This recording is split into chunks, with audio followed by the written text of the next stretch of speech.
You just clicked a video titled, How Self Improvement Ruined My Life. So you're here for either one of two reasons. Either you find great joy in other people's suffering, or two, you yourself are suffering. You're suffering because, well, you're waiting for my $50,000 course to be on sale for $1.97 today at the end of this video. But you must stay to the end of this video to get that course. Now, you will have bonuses, many bonuses, workshops, courses, programs, worksheets, all sorts of things that you can fill out. I have over 45,000 hours of prior trainings, prior videos, prior Facebook Lives, YouTube Lives, courses, summits, workshops. Where do I begin? Where do I begin? All right. So if you're here and you're still sticking around, and I keep that magical 70% of people so that more than, 5 people see a video. God dang. This is going to be fun. I hope you laugh. I hope you cry. I hope your life improves, maybe, or you find a little giggle. I did my job. But yeah, I want to dig in here that ultimately, in a lot of ways, I made millions before I ever got into self-improvement. And quite frankly, I'm trying to make that millions back from spending it, trying to improve my life. Somewhat no joke. I actually did ultimately, before I got into the world of self-improvement and personal development and courses and programs and masterminds and trainings and with my video production company, being able to shoot for a lot of big names in the industry. I actually did make $1 million in revenue in my video production company. I broke $100,000 2 years out of high school, and yet it took me a decade. Yes, drum roll, I do have a coaching business, but I'm here to hopefully, deter most people from even needing that type of service, even though I think it is really, really valuable. At the same time, I think it's valuable for the right person, but not everybody, because it's not one size fits all. And there's a lot of one size fits all versus what size fits you out there. Because if you think about glasses, it's easier to scale a glasses company for people with 20/20 vision than it is to scale a glasses company for people who need a prescription. And for me, I found that when I got into self-improvement and personal development, everybody's got the one size fits all. What's the right thing, that works for everybody? And I've just yet to find that there's anything that necessarily works for everyone. This isn't about, special snowflake or, look at these people. They're all so unique and so different. Everybody's got their own identity. It's none of these things. It's just simply we are all in a lot of ways unique. And there are things that are one size fits all, like glasses. Quite frankly, if you have 20/20 vision and you buy regular glasses, except for whether how they do fit or if you like the style, they'll work for you. You're good to go. But all the people who need those custom prescriptions, it's a problem. So my journey in my life had me be a kid that, quite frankly, was motivated by probably a lot of more darker places. Thank God didn't have much trauma or abuse or anything in my childhood. Nothing I can recall, nothing that I'm digging up and still trying to figure out, because I had really up, actually, between the years of 2004 and really 2013.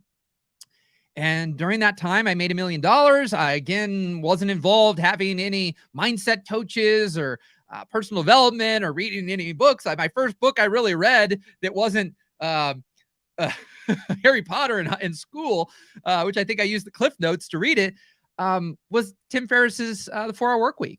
And that's what, in a lot of ways, completely transformed my life in positive ways, definitely financially, because he was the first one I filmed for in the kind of personal development space and filmed for free, that led me to millions of dollars in revenue from that industry.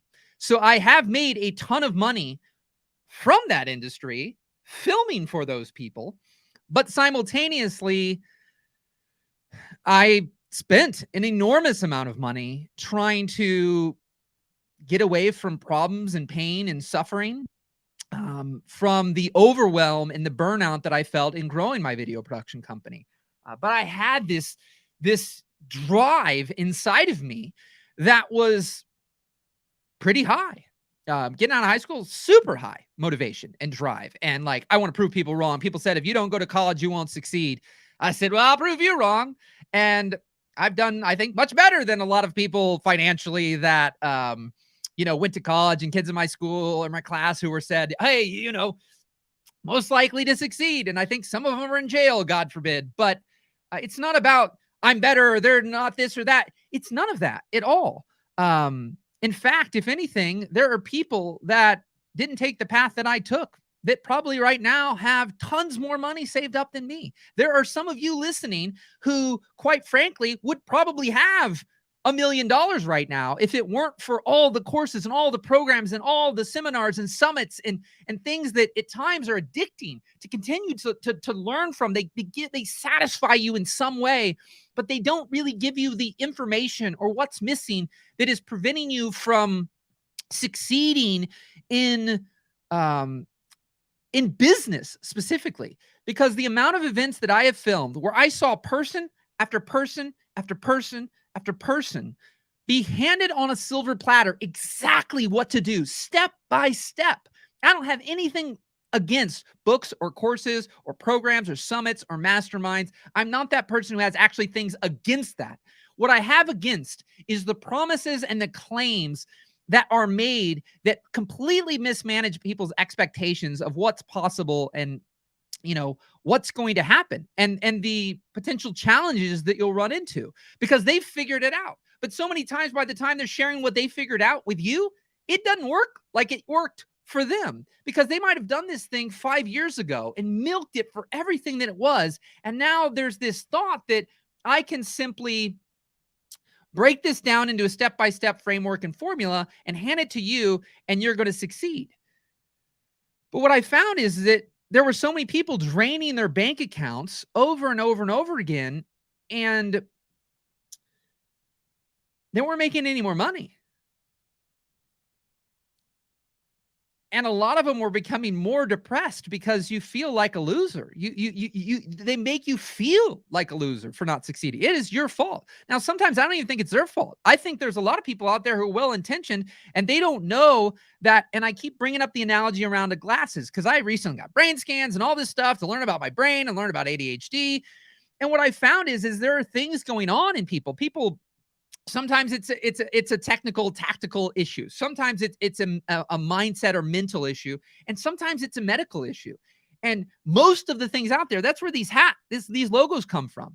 Is there's no holistic approach to this typically. It's either only teaching people tactics, which I can tell you, when I just focused on tactics in my business at the very beginning of my career, I made $4,000 my junior year of high school, $8,000 my senior year. And I didn't go to college, and I thought if I could make 16 grand, 2 thumbs up, and I made $60,000 my first year out of high school. And I made 40,000. And then in 2008, I actually did invest $1,000 in phone calls with a video production guy who had a, multi-100,000, almost did $1 million in a year video production company. And I wouldn't consider him a mindset coach or a personal development coach. I just asked questions about video production and asked business minded things. And some of the things I learned from that gave me shifts in my company because I took my shift from all focus on tech and tactics, the cameras, the lenses, the editing, the software, the plugins, all of that. And I shifted to more business minded.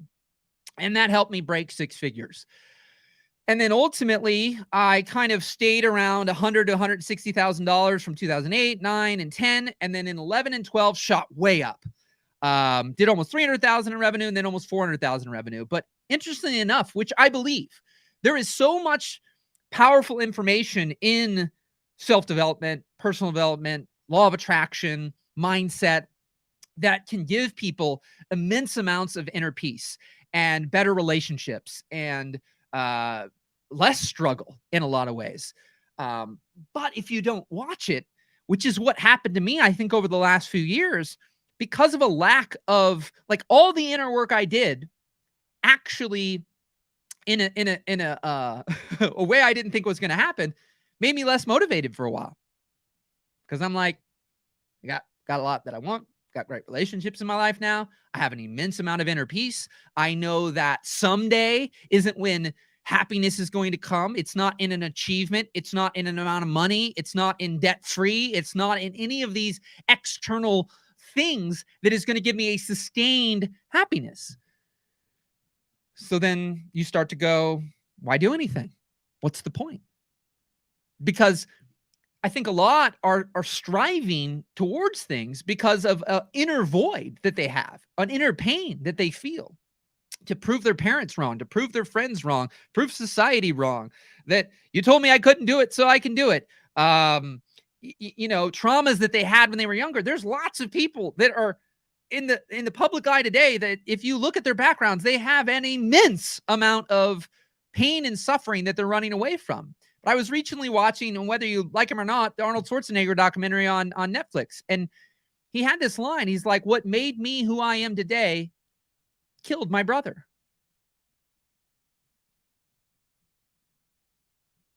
So the $1 million question is, why does the same thing happen, metaphorically speaking, to two people, and one improves their life and one destroys their life? What is happening inside that has that happen?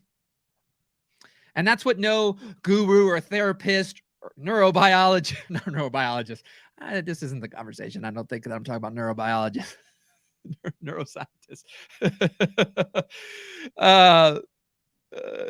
neuro-linguistic programming, et cetera, but they don't really know. Nobody knows.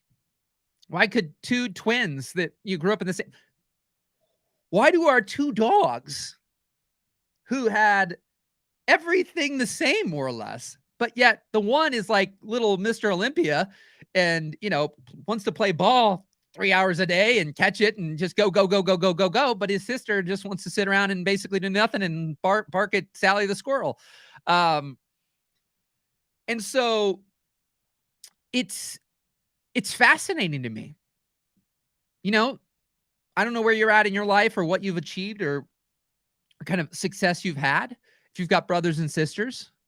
But if you're going to compare for a second and you're just going to use the financial measuring stick, are all your brothers or your sisters making the same amount of money, all crushing it? Or is one doing really, really well and one not? Why is that? You have the same parents, right? Especially if they're close in age, not like 10 or 15 years apart. We don't know. And so I'm very obsessed with this idea that all these different, there's so many courses that are out there that are great courses and they're great programs. And they're really helpful. But why are there so many people? Why is the average success rate on so many courses and programs so low? What is happening there? And the more I've studied the brain, the more I see that I've used this analogy so many times, and it has really helped me when it comes to understanding making changes. And if you have, habits and things, because to me, therapy or coaching or the work that I do, if you are really, really struggling, I believe it can be immensely helpful. But what you've got to find, and what I've had to find for my own life, is people who are unattached to what you want to do with your life, the money that you want to make.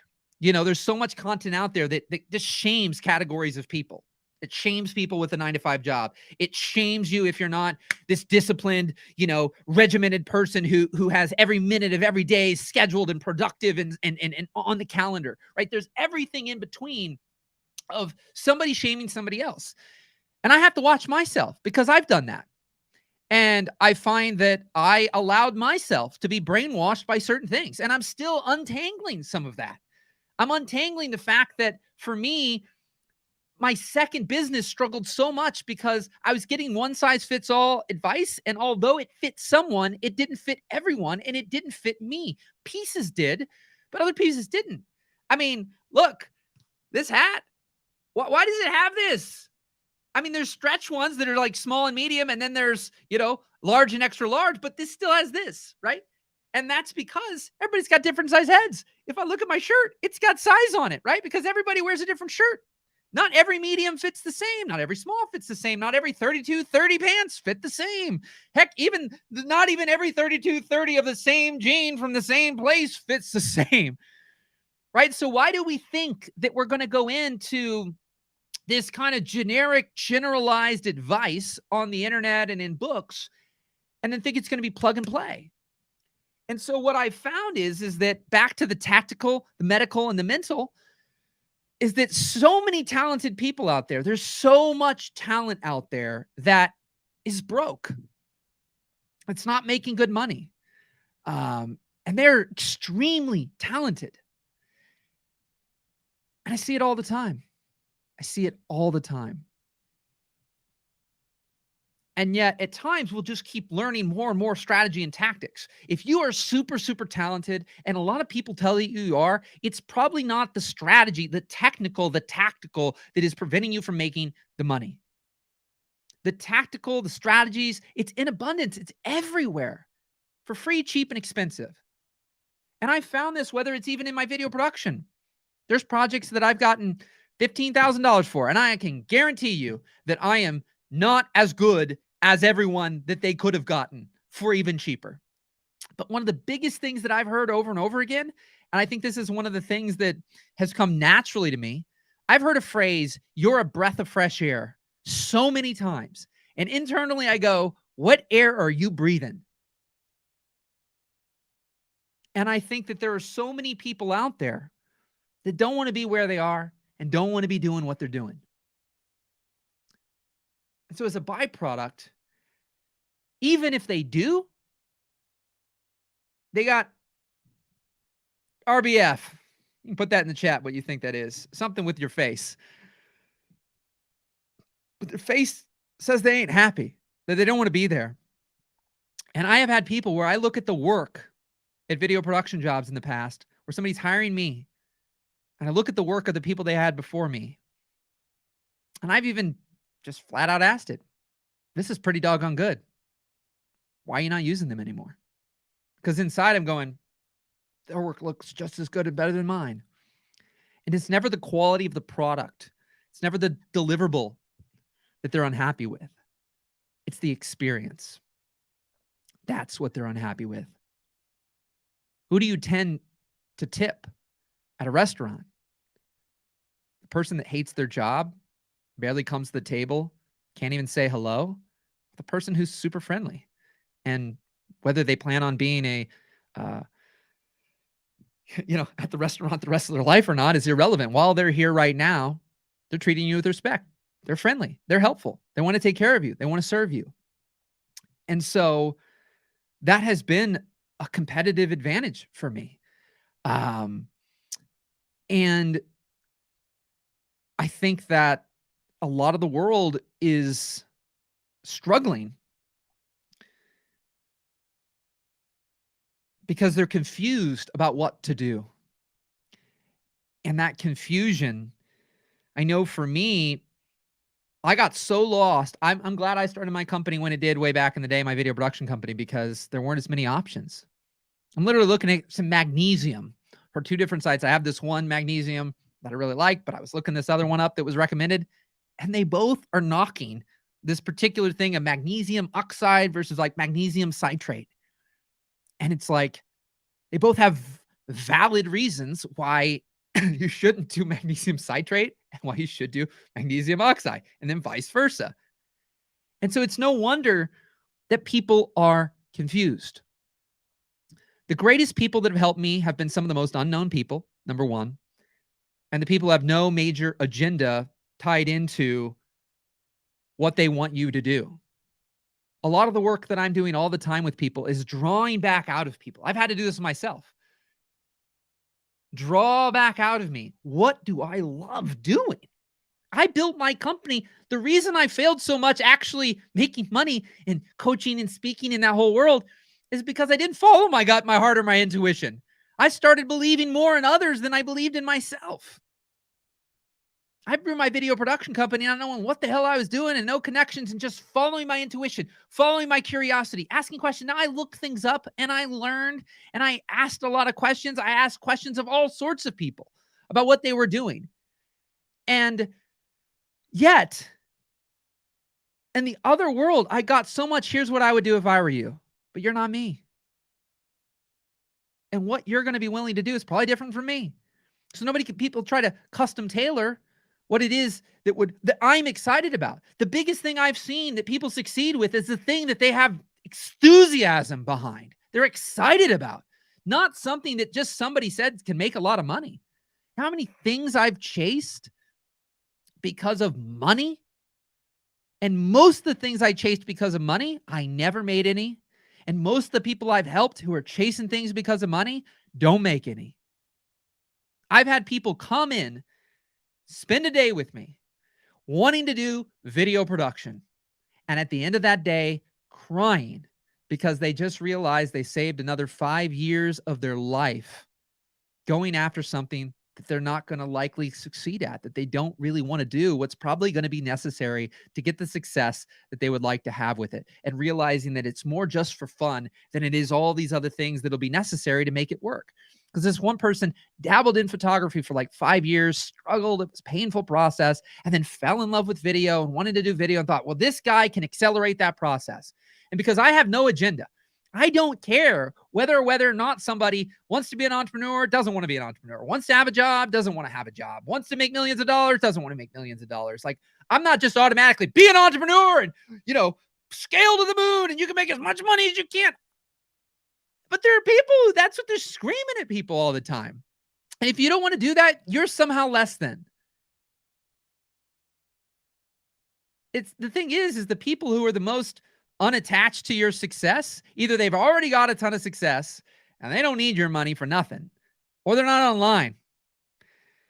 And I want to continue to keep bringing a voice that I wish I could have found, because this whole, like I said, one size fits all, and you've got to improve until the blue moons come back, and you got to buy this course and this program and this thing, and they're all repackaged. A lot of times it's all repackaged. For me, the angle I'm starting to take more and more with people is like, I want to help the people who are all the addicts on all the courses, the programs, the step-by-steps, the frameworks, the systems, the this, the that, the do this. You got to do this thing and do a faceless YouTube channel. Then that thing works for like 3 weeks and then it doesn't work anymore. And do YouTube and do Instagram Reels, do TikTok Shorts, do write on Medium, do this, email campaigns, write an email once a day, write an email once a week, write an email every other week, do this summit where you're going to have 300 people. Like, some of these things that just don't even work anymore.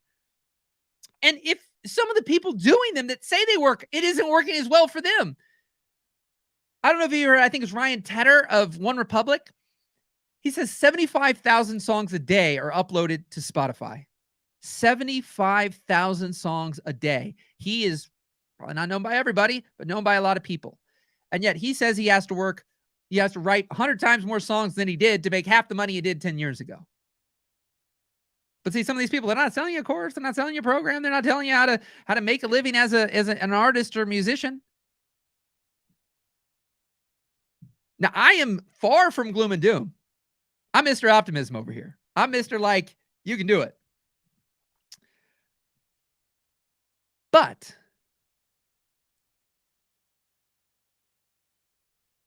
I think a lot more would have success with the things if they had realistic expectations about what, and I don't even use realistic very often, but so many things out there are make money fast. And the people I see that make the most money have made money slow. I mean, there's ways to make money fast, but do you want to be a trend chaser your entire life? If that's what you love to do, then that might work. But I found for me, I can't sell what I don't believe in, and I don't want to just chase the latest, greatest thing that's out there. Because those things might work for a week, they might work for a month, they might work for a year, or they might not even work anymore. So what are the things that we can invest our time, energy, and effort into that we can potentially stick with for more than a few weeks or a few days? And we're just hoping that this thing, we don't even really want to do this thing, but we're hoping that that thing will allow us to do what we want to do. And then we go an entire life. That's what I was starting to find. I'm chasing all these things. I'm spending all this money to essentially get validated for things that no one's ultimately validating. Because they don't want to do it. A lot of people that we seek advice for don't look at what you want to do through the lens of your enthusiasm or excitement or desire to do it. They look through their own desire and lens of their own life and whether they'd want to do it. and then what they do relative to that thing if they were going to do it. But that doesn't, if they don't like it, the amount of times the things I was excited about, I was told, don't do that. The amount of times people wanted me to look at the success I had in video and go, what did you do? Step by step, day by day, week by week, month by month, year by year, break it down and put it into something that you can scale. And what I realized is I struggled for years attempting to do that. What these people said made logical sense, but simultaneously, it also confused me because I did not look at my career as a linear path where I could figure out the patterns of the things that could be replicated and more or less guaranteed for someone else to do and succeed. That's not how I had the success. And I think a lot of people that people look up to didn't get there doing that either. Are there people that buy into the things that have step by steps and win literally following it step by step? Yes, but very, very few. One, very, very few ever stick to the step by step, which is the bigger problem. So if you're not going to stick to it, how do you succeed with it? Right? It's like, I want to build a cake, make a cake. I got the ingredients. I got 10 ingredients. And I'm like, well, you know what? I want to leave 5 of these out, and the 5 I have, they're supposed to all go in before I put it in the oven, but I want to put 2 in, and then I'll put the rest in after I make it. And I'm all for experimentation, but some things it's like, yeah, well, it never is going to taste like the one you wanted, right? That's the big thing. This guru or whomever has a result that you want, and they're promising you to get there too, and they're telling you how to do it. But then we ultimately sit here and won't even follow it at all. I know I've done it over and over again. And again, that would be the equivalent of like making you love this cake. You love this final cake. I love this cake. This tastes so good. I want to make it myself just like this. And we don't make it just like that. And then we wonder why it doesn't taste like it. And so, and the big problem is that we can't follow anybody's footsteps step by step. I had all this success I had in video. I cannot have someone replicate that. There might be principles and mindsets and things I can look back at that I can help with and directions I can guide, but you can't take my path, who I am, where I lived, when I did it. My dad works at a cemetery. I got asked to do funeral slideshows in high school. Like, why am I entrepreneurial? My brother isn't. My dad isn't. Nobody else really in my family overall is. So where'd that come from? Right? And I think trying to force things onto people is difficult as well. My wife is entrepreneurial now. When I married her, she wasn't. And I was fine with that. And when I tried to make her be one, it caused trouble in our relationship. And finally, when I said, honey, you do whatever you want. You want to have a job, have a job. You don't want to have a job, don't have a job. You don't want to have a job, don't do anything, don't do anything. You don't want to have a job and you want to have a business, do that. You want to do a lot with the business or not a lot with the business, whatever you want to do. Because I realized that subconsciously what I was saying is, I don't like you the way you are. I need you to be this. And when you're this, I will love you more. Now, those were not my intent. Those were not my words, but that is the vibe I gave off. That is the vibe of so much that's out there, is that you are broken now. You are bad now. Where you are at is horrible now. And you need to improve. You need to make certain amounts of money. You need to live in certain ways. You need to eat certain food. You need to get a certain amount of followers, a certain amount of this, a certain amount of that. All these things make your life better. I have nothing wrong with growth. In fact, when I say too stagnant, it's boring, right? Anywho, just wanted to get on here today and play with that. Some of you have to go back and watch the very beginning of this sucker. Sometimes it's like I do this and it's getting harder and harder to take it all so seriously. All of it. That's partly what all the self-improvement actually has done. I mean, the ruining, it's like, I guess I should come full circle on that. Did it ruin my life? No, but I would say that in weird ways, I learned a lot. There were things I think that got worse before they got better, actually. It caused a lot of turmoil. And I think it's because at the end of the day, a lot that I learned from a lot of the self-improvement space is not designed to actually be able to help anybody make any changes. it's really designed to line the pocketbook of the person selling it. Now, there are pockets of categories of things out there that are absolutely incredible. And I've been able to find the good in just about everything. And here I am, like, I love this work and I love inspiring people. I love encouraging people. I love seeing people light up. I love helping people get back to do the thing that they really want to do. And that's really what it's all been about for a long time for me, is that seeing people who have a dream, seeing people who have something inside of them and a talent. And as I used to say all the time, tuning up hearts and minds one at a time so dreams don't die in hearts, heads, and hard drives. Like I can't stand people. Like, I want so badly for people to be able to, it lights them up when they get to do the thing that they love. That me being a part of that lights me up. Like, why that does, I don't know any more than why people love baseball and some people hate it. Why do you want to make movies and why other people don't? Why you don't watch movies, but you read books? Like, why do people do anything that they do? Why do people like the things they like and dislike the other things they don't? I don't know. I know that I've been gifted by God, the universe, whatever one wants to believe, with an ability to speak, an ability to encourage, inspire, motivate, bring an energy to people that gets people to act rather than continue to just think. I know that one of the biggest things of the ruining of my life was overthinking. I went from MIA guy, imperfect action, go, go, go, do things, to like, let me sit around all day long and think. And that's all fine and dandy. And there is a time and a place for the thinking. And it has been helpful in a lot of ways.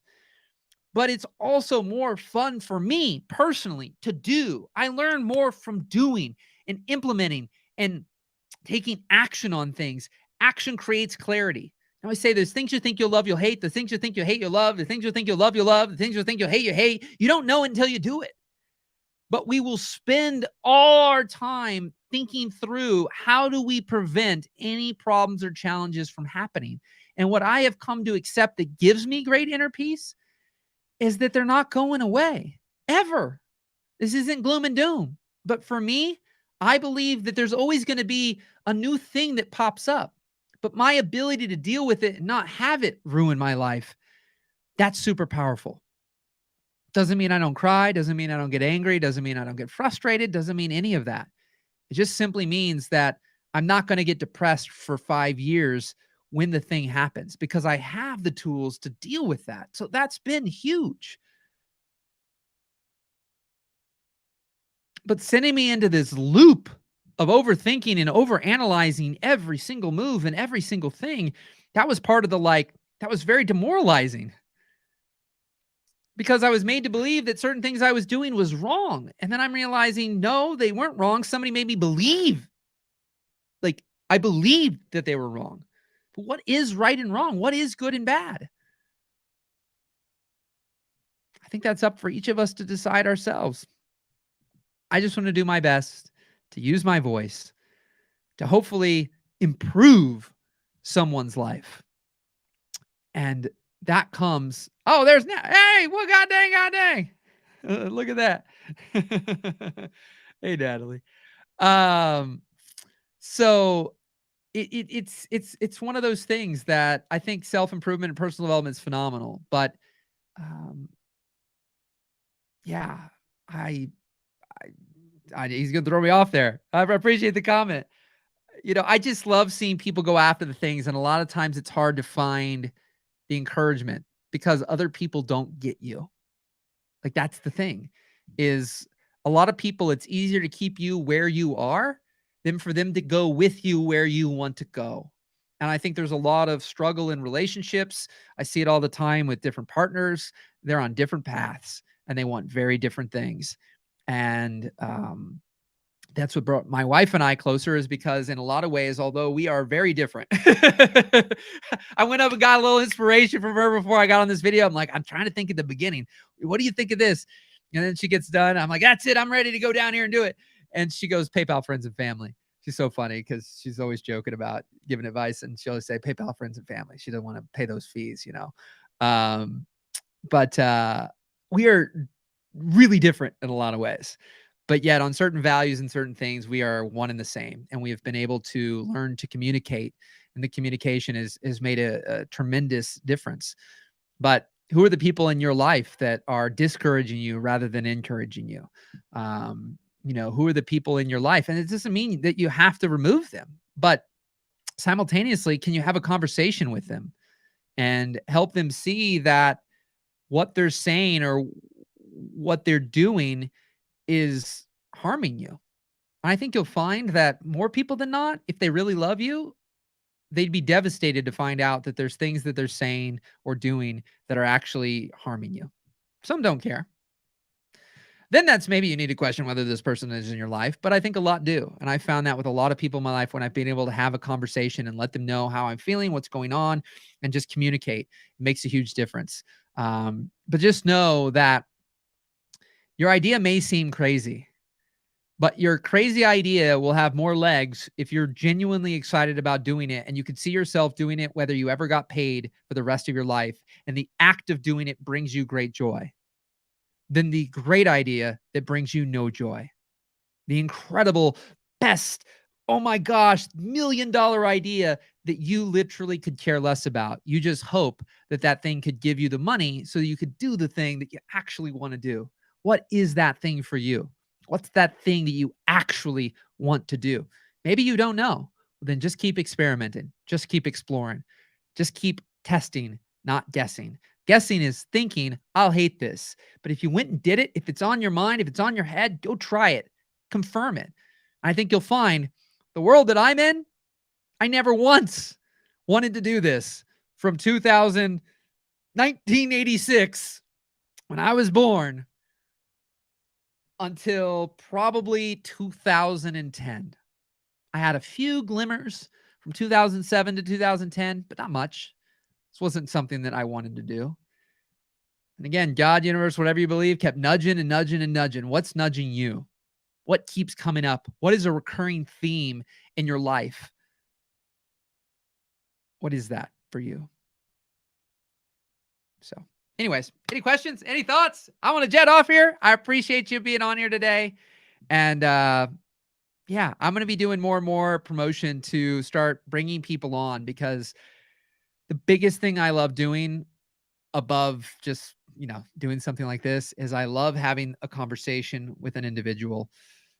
And the goal is to have more of those conversations publicly, because a lot of the work that I do with people is all in private. And I think that there's too much that happens behind closed doors, behind the scenes, hidden.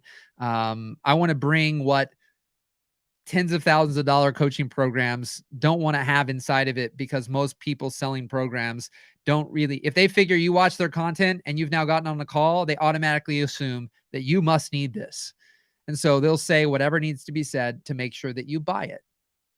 And I have coached people for 9 months who joined $10,000 programs and made $18,000 in 3 weeks. And I have coached people who just joined a $10,000 program who made no money for 8 months and made $100,000 a year later that had nothing really to do with that program. And so I want to bring to people what a lot of people don't want to have inside of their programs, because they sell anybody with a pulse, not the person who needs it. And so imagine getting a lot of help, but needing glasses. And when you get done doing all the help, it's really helpful, but you still can't see that well. Well, I want to help you find what's the right fit for you. And there's something that might work for 5 years for you, and maybe you'll need a transition. I don't know if it'll last a lifetime or not, but there's paths that you could be being sent down right now that have quote unquote ruined your life. And maybe things financially are better off. All these things are better off. But in this pursuit from people that, quite frankly, at times have a specific thing that they say works, and they assume it works for everyone. And to me, again, it can work for someone, but not everyone. You just got to figure out what works for you. And yeah, I'll be around YouTube, Facebook, and podcast. Michael Gebbin, Mind Mechanic, rocking and rolling. Have a great day, my friends. We'll see you. Bye-bye.